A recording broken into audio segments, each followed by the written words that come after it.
Right guys, welcome back to another episode. I know it's been a while for my channel. Let me turn off this Al Jazeera. Yeah guys, so welcome back to Mo Hassan TV. It's been a while. I've been quite busy trying to sort out a lot of family things here and there. But guys, yeah, I'm in Mogadishu.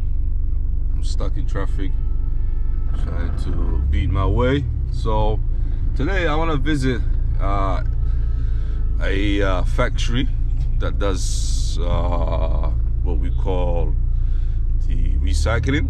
So I want you guys to come along with me and see the power and the magic that's happening inside Somalia. But in the meanwhile, let me try to find a way to get out of this long traffic. See you guys in a bit.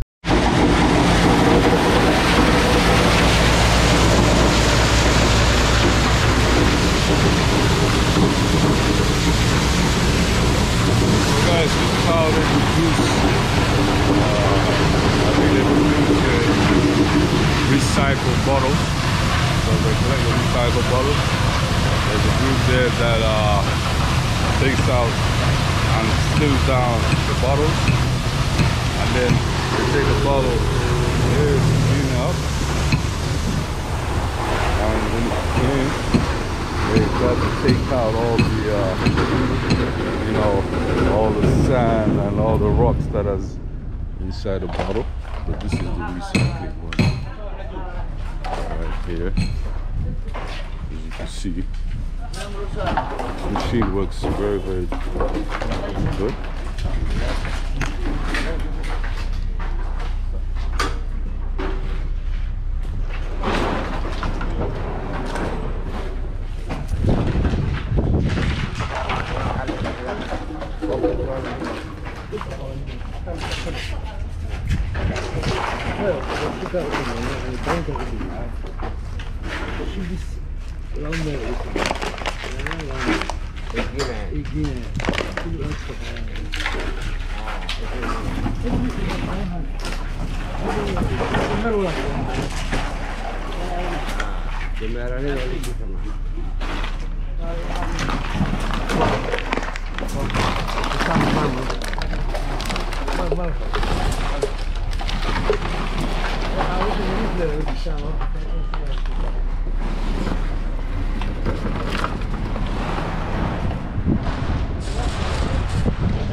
انت حالك بلاوه مرتبعيه waxaan tiyaado inta waxa waa nadaafada magaalada qashinka magaalada oo caaga plastikada lagu soo aruurina haye magaalada nadiifinayna shaqa abuurayna ya shaqada waa abuurina magaalada waa nadiifinayna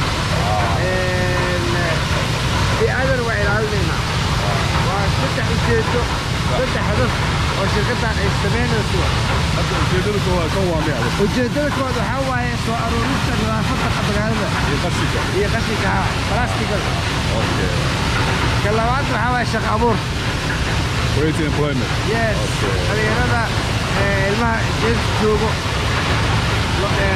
geela isu aruuriyaan ujeedada saddexaadna waxaa waaye bi'ada environmenting protection saddexdaas ujeedo waa marka can we take a tour hal mar kasoo wareegi karnaa marka stepon waa kana stepon waa ka soo aruurinaa haye xaggaasa lagu dhigisnaa xagga lagu dhigisnaa waa la dhaqaa tare waa dhaqaa inta lagu dhaqaa biyaa lagu dhaqaa waxay waa la siiyaa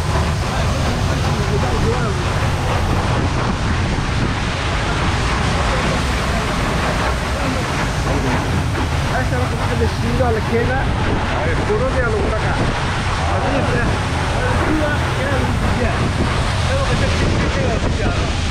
ده وقت الشوكه انا اقول لك انا عرضي على الورقه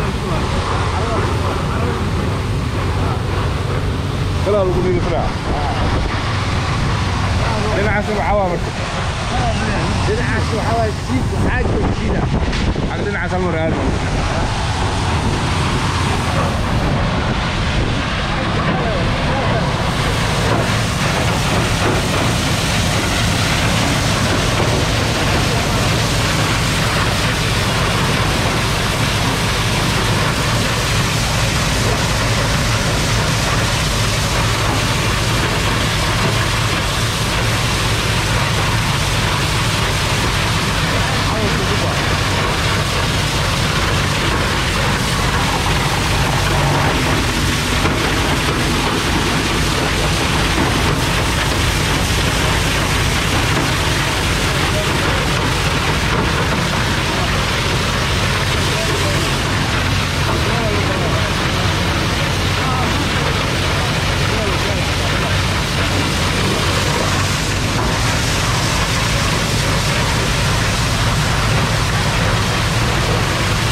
بيها ناس قطع معنا أنا بقول لك بيها مكيسان لو دول وعلي. زحمة لو دول.